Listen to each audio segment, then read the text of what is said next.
بسم اللہ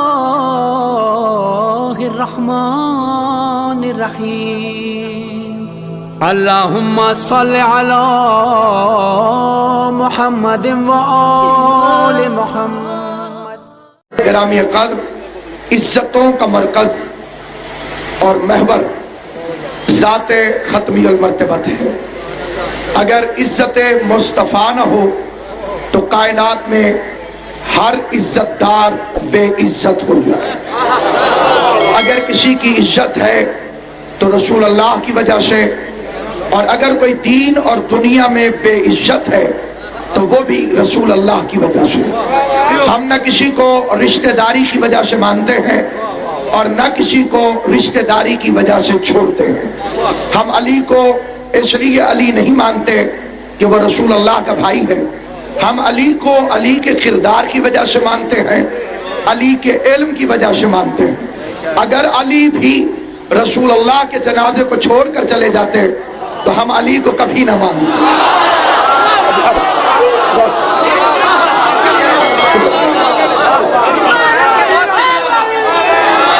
جس کا ایمان ہو میرے ساتھ توجہ کریں۔ اگر علی نے بھی رسول اللہ کو کسی جنگ میں تنہا چھوڑ دیا ہوتا تو ہم علی کو بھی نہ مانتے۔ ہم علی کو مانتے ہیں علی کے اس لاریب کردار کی وجہ سے کہ جس کردار کی مثل کائنات پیش نہیں کر سکتی۔ اگر ہم رشتہ داری کی بنیاد پر کسی کو چھوڑتے ہوتے تو فرعون کی بیوی کا احترام نہ کرتے۔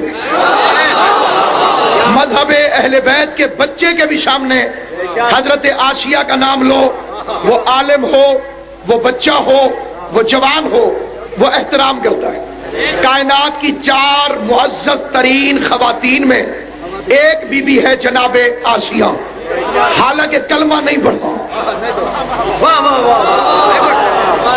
اگر کلمہ پڑھ لے تو فرعون کے گھر رہتی، وہ قتل کر دے۔ آسیہ کلمہ پڑھے بغیر مومنہ ہے، مرزائی کلمہ پڑھ کے کافر ہے۔ جاؤ پوچھو غلام احمد قادیانی کا کلمہ کیا تھا؟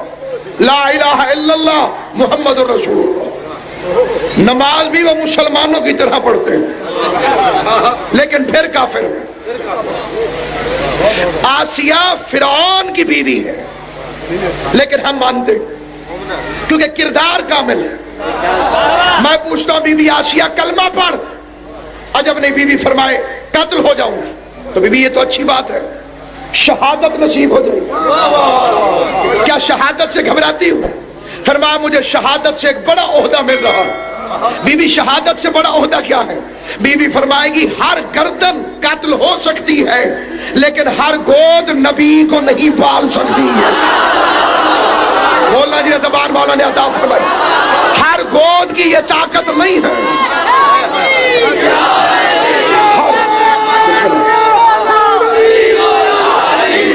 توجہ چاہتا ہوں، تمہیدی گفتگو پہ توجہ چاہتا ہوں۔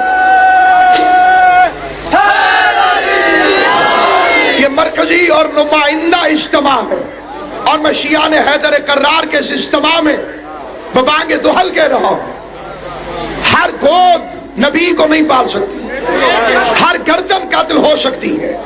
تو جو موسیٰ کو پالنے والی ہو اس کا ایمان سمجھ میں آ گیا، جس نے محمد مصطفیٰ کو لوریاں دی ہو اس ابو طالب کا ایمان سمجھ میں کیوں نہیں آیا؟ ہم کردار کی وجہ سے فرعون کی بیوی کو تسلیم کرتے اور کردار اچھا نہ ہو نوح کی بیوی کو نہیں مانتے۔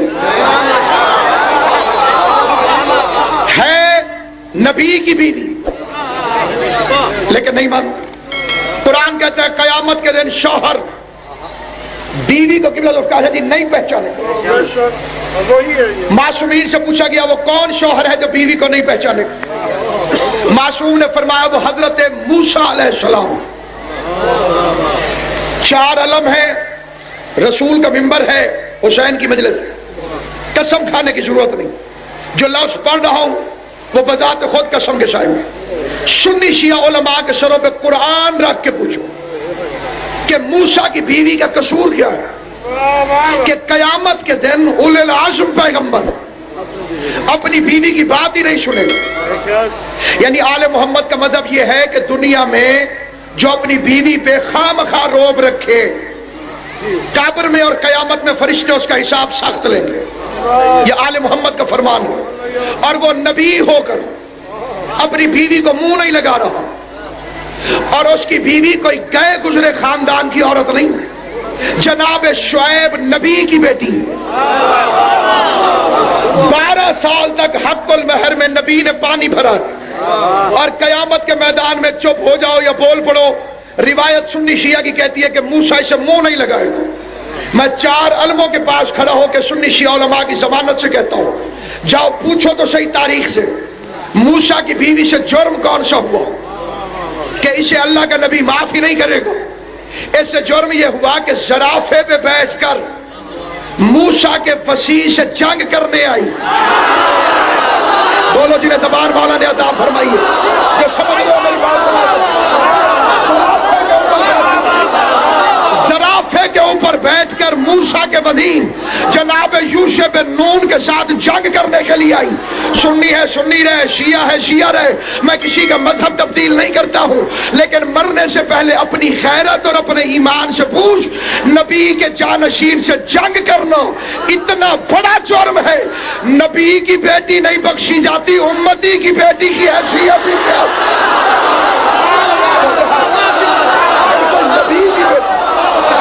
خدا اس کی بخشش نہیں کرتا.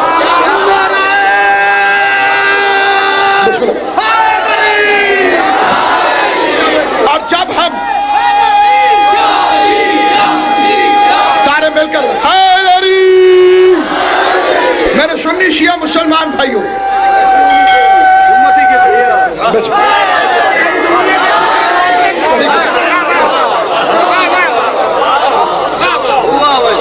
خدا کے سارے ہمارے شرم سلام. اور اگر شیعہ رشتہ داری کی بنیاد پر کسی کو چھوڑتے ہو تو امہات المومنین میں جتنی خطرناک رشتہ داری بی بی ام حبیبہ کی اتنی کسی کی ہے ہی نہیں. شیعہ کا بچہ سلام کرتا ہے، شیعہ کا عالم سلام کرتا ہے، شیعہ کا بزرگ، شیعہ کی عورتیں سب سلام کرتے ہیں. اور رشتہ داری کتنی خطرناک ہے. ابو سفیان کی بیٹی، جگر خور، جگر چبانے والی ہندا کی بیٹی، بڑے یزید کی بہن، چھوٹے یزید کی پھوپھی.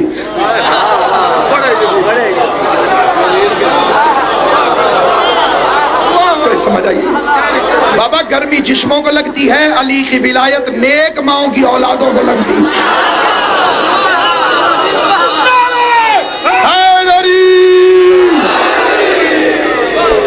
مانتے ہو حسین کو ہے جو حق کے بیان کے لیے نو کے نیزہ پہ بھی چپ نہیں رہا.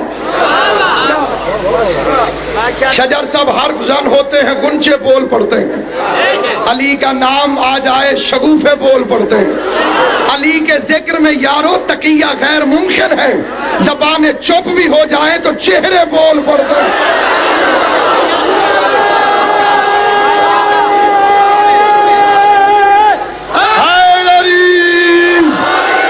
ہم ماتھے کی لکیریں پڑھتے ہیں، چہرے کے تاثرات پڑھتے ہیں. مذہب اہل بیت میں 2 رکعت نماز بھی پڑھنی ہو وہ ہر اہل غیرے کے پیچھے نہیں ہو سکتی. محمد مصطفیٰ کی فقہ فرماتی ہے پہلے 6 شرطیں، وہ 6 شرطیں پوری ہو جائیں تب نماز پڑھو، ورنہ نہ پڑھو. توضیح المسائل اٹھا لو، تحفۃ العوام اٹھا لو، باہر نکل کے نماز جعفریہ لو، اس میں پڑھ لو.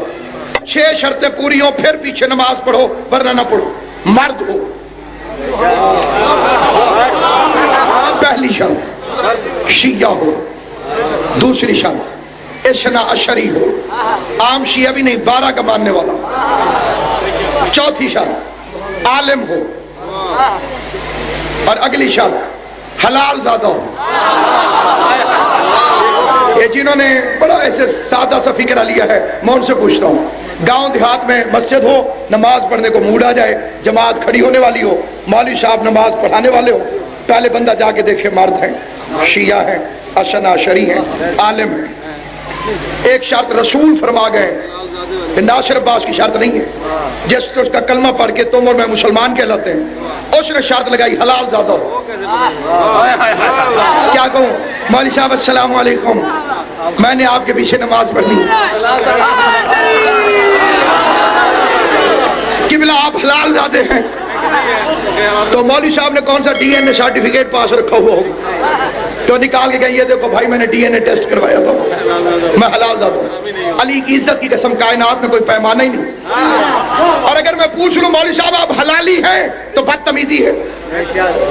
میں عالم دین کے پیچھے پڑھنی ہے نماز اور پہلے جا کے اس کو سوال کروں قبلہ آپ حلالی ہیں، اس نے پڑھائی کیا، میں نے پڑھی کیا؟ یا رسول اللہ اگر پوچھتا ہوں تو تمیز نہیں رہتی، نہیں پوچھتا تو نماز نہیں رہتی۔ اب تمیز بھی باقی رہے اور نماز بھی، طریقہ کیا ہے؟ فرمایا یا علی لا یحبک الا حلالی ولا یبغضک الا حرامی۔ مولوی کو جا کے کہو یا علی مدد، خوش ہو جائے تو حلالی ہے، ناراض ہو جائے تو حرام۔